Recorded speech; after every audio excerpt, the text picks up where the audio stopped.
There's not a single person on this planet who haven't heard of Starbucks, world's biggest coffee house company. But did you know that the former CEO of Starbucks, Howard Schultz, was born and raised in poverty, barely making ends meet? And when things got really tough, he even had to sell his blood a couple of times. This is the success story of Howard Schultz, how he went from living in poverty and struggling for money to survive to transforming Starbucks into a $100 billion company. And he was just a young boy who never stopped dreaming, and here is why you shouldn't stop too. He was born in a very poor family. He spent his childhood living in a small one-bedroom apartment from a public housing project. His father was an army vet and a truck driver and spent most of his life working low-paid jobs. When Howard was only 7 years old,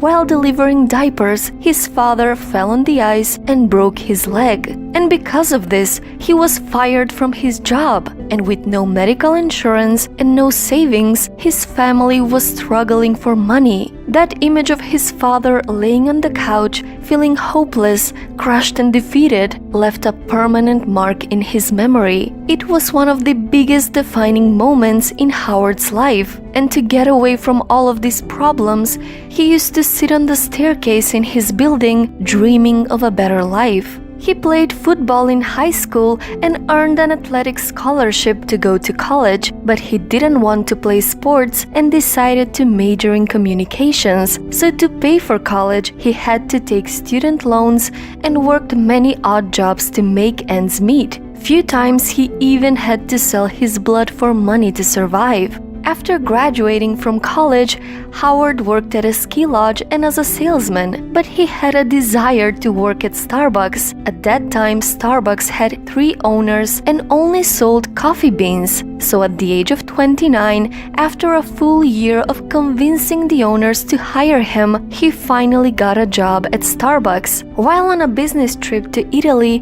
he walked into an Italian coffee shop and he was fascinated by his experience while drinking coffee. He was amazed by the fact that the owners of the coffee shops actually knew their customers, and they even called them by their names while serving them coffee. Excited, he traveled back to the US, trying to convince the Starbucks owners to accept these incredible new ideas, but the owners rejected him. So Howard quit Starbucks and went on to create his own coffee company called Il Giornale. But he had no money to fund this company. In the course of the year I spent trying to raise money, I spoke to 242 people and 217 of them said no. Try to imagine how disheartening it can be to hear that many times why your idea is not worth investing in. It was a very humbling time. But eventually, enough people believed in his vision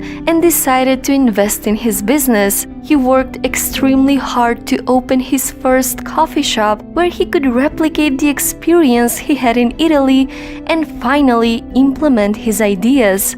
After a few years, Starbucks went bankrupt and Howard bought the company and became CEO of Starbucks. He rebranded his company with the Starbucks name and expanded across the United States. Today, Starbucks has more than 30,000 stores around the world and market value over $100 billion.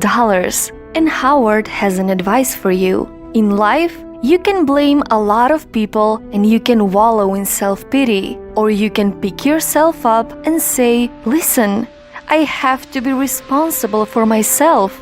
I believe life is a series of near misses. A lot of what we ascribe to luck is not luck at all. It's seizing the day and accepting responsibility for your future. It's seeing what other people don't see and pursuing that vision. I feel so strongly that the reason I'm here is I dreamed big dreams. I dreamed the kind of dreams that other people said would not be possible. I cannot offer you any specific secret recipe for success, the perfect plan, how to reach the pinnacle of success in the business.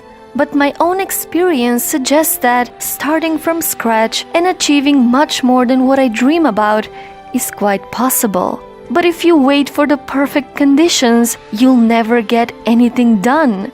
But the good thing is, you can make a decision and take control now.